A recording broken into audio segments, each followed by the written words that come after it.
this whole concept that, like, you start a business and you're supposed to make money right away, you're supposed to have influence right away, it's bogus, right?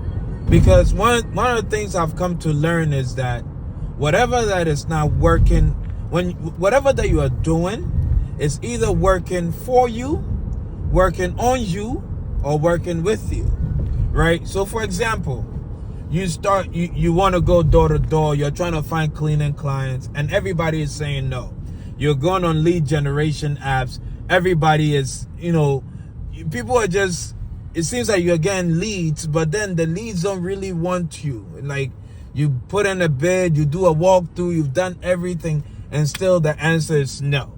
You're not getting clients that you really desire to get. Does that mean that you quit? No. I mean, you're not getting staff that you're really desiring to get. Does that mean that you quit? No, because the work you're doing is working on you, because this is how I know it's working on you. One, when you came into business like me, you probably didn't know anything about business. So these are golden opportunities for you to go back and say, what am I doing that is not working? What am I doing that is not attracting the client or the staff that I'm looking for? But if the moment you start and it's working for you, you will never sit back and look at what you are doing right or wrong. So because something is not working, or it seems that it's not working, I come to tell you that it is working, but you need to exercise patience. For all you cleaning business owners that are listening to me, patience is a virtue, and that's not a cliche. Because let me tell you the truth. For most, especially for those of you in commercial cleaning like myself, for most businesses, the cleaning budget is the last on their mind. Because maybe their staff or their customers have not held them that accountable for their space to be clean. So they get by with little cleaning, if any. So the fact that they are not looking at you, it's not because you are doing anything wrong. It's because they have not understood exactly what they need yet. So you keep going.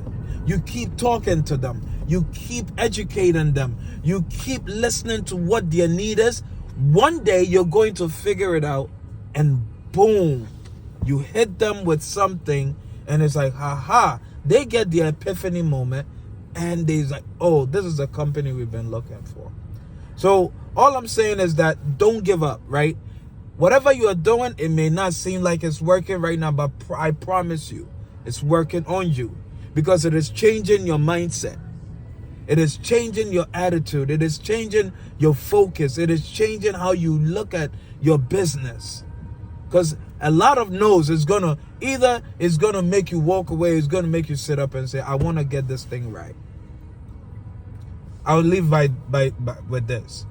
In the 80s, everybody knew Michael Jordan could ball. Everybody knew Michael Jordan was good at basketball. I believe he had won some MVPs at the time, or all-star selection. But the constant, repetitive failure at the playoffs against the Detroit Pistons made something come out of Michael Jordan and say, you know what? I need to be able to get over the hump. So it wasn't that whatever Michael Jordan was doing was not working on him. It was working on him. It was working on him for him to get to the point where he needed to know that there is something he needs to do to beat the Pistons. And when he finally beat the Lakers first, and then beat the Pistons after, he beat the Pistons and then went to beat the Lakers for the championship, it felt right. Now he knew that he could do it. And we know the story after 6 championships after that. Because in the 80s, the failure was working on him, and he didn't give up. And now we call him the GOAT. At least he's my GOAT, right? So that's just all I have to say. Subscribe to our page. See you around.